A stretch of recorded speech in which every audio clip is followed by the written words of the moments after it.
Кинеската компанија Byte го представи својот нов електричен автомобил, Seagull, со почетна цена од околу $10,000.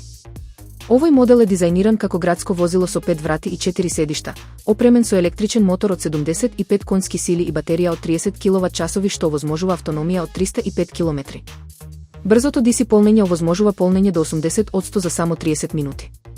Seagull е поставен на платформ 3.0 на Byte и има димензии од 3780 мм должина, 1715 мм ширина и 1540 мм висина, со меѓуоскино растојание од 2500 мм. Во внатрешноста, автомобилот нуди 5-инчен инструмент табла и 12.8-инчен инфозабавен екран, спортски волан со рамно дно и безжично полнење за мобилни уреди. Во првите 24 часа од премиерата, Seagull забележа над 10.000 нарачки, што укажува на голем интерес за овој модел. Со цена од 78.800 јуани, Seagull се позиционира како најевтиниот електричен автомобил од Byte досега. Иако Seagull моментално е достапен само на кинескиот пазар, Byte планира да го прошири своето присуство и на европскиот пазар. Овој модел има потенцијал да стане најпродаваниот електричен автомобил во својот сегмент, со оглед на неговата достапна цена и техничките спецификации.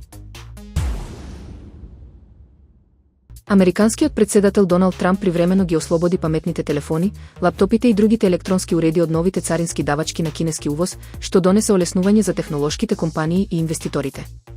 Одлуката беше поздравена од големите технолошки компании како Apple и Dell, чии акции забележаа раст по објавата. Оваа мерка привремено ги намалува трошоците за увоз на електроника, но не представува трајно решение.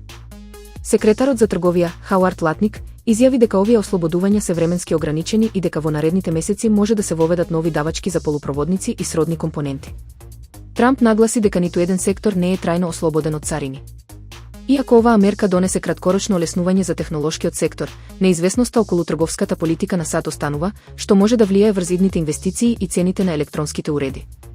Компаниите засега го користат периодот на ослободување за да ги оптимизираат своите набавки и логистички планови, но остануваат внимателни во очекување на следните потези на Белата куќа.